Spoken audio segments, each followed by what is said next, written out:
Ми пам'ятаємо про усі наші землі, про кожну громаду в Україні, про наш Схід, Донбас, про наш Крим. І ми не подаруємо Росії нічого українського. Це наша принципова позиція. І не просто когось одного в Україні, не просто держави, або не тільки держави, але реально це позиція мільйонів людей. Дякую вам за підтримку цієї позиції. І, звісно, ми дуже стараємось, дуже сподіваємось, що і наш захист, і наша дипломатія зможуть наблизити Україну до реального миру, до гарантованої безпеки для України. Всі сили зараз саме на це направлені. Вже 13-й Рамадан, українська мусульманська спільнота та кримсько-татарський народ зустрічають в таких умовах, непростих, важких умовах, в умовах агресії Росії, в умовах російських ударів. Дуже ми хочемо, щоб наступного року Рамадан був в мирі. І цього ж ми бажаємо абсолютно всім народам, які зараз в небезпеці, які зараз у війні. Ми бачимо, що відбувається на Близькому Сході та в регіоні Затоки. Ми сподіваємося, що режим в Ірані не виграє, бо це антилюдський режим. Він поширює війну, фактично поширює війну на весь регіон. Важливо, щоб люди і країни змогли захиститися, щоб війна там не затягувалась.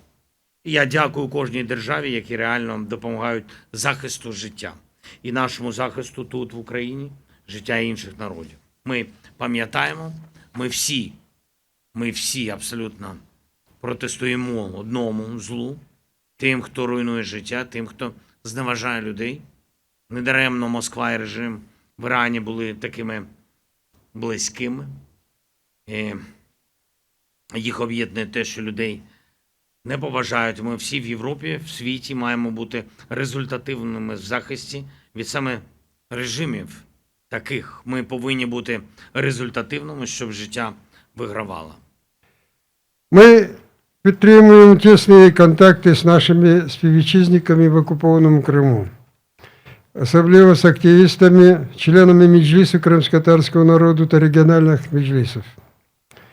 Коли це необхідно, ми зустрічаємося з ними на території третіх країн.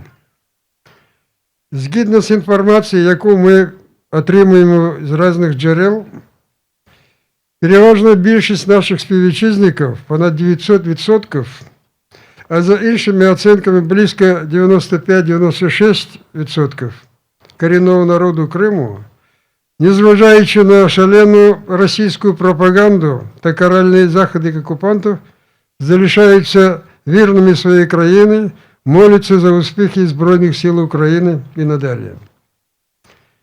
Останнім часом наші співвітчизники були вкрай стурбовані різними так званими мирними планами, які передбачають признання окупованих територій, в тому числі і Криму, російськими.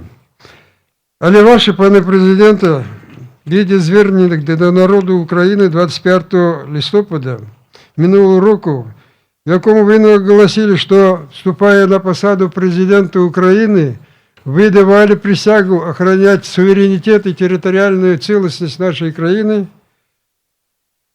стало як бальзам на душу для многих наших соотечественників, в тому числі в окупованому Криму. Ми чудово розуміємо становище нашої країни, ситуацію з нашими союзниками і вовсе не вважаємо, що Україна має кинути всі свої сили для визволення Криму, оголивши тим самим фронти в інших напрямках. Як і в яких напрямках здавати удари ворогові, безумовно, відніше Верховному Главнокомандуючому та Генеральному штабу. Ми високо цінуємо також прагнення нашого командування максимально берегти життя наших воїнів. Я хотів би тут підкреслити все про значення звільнення Криму в цілому, як для країни, для стабільності Європи і всьому світу. І особливо для майбутнього корінного народу півострова, оскільки без звільнення Криму цей народ не має жодного майбутнього.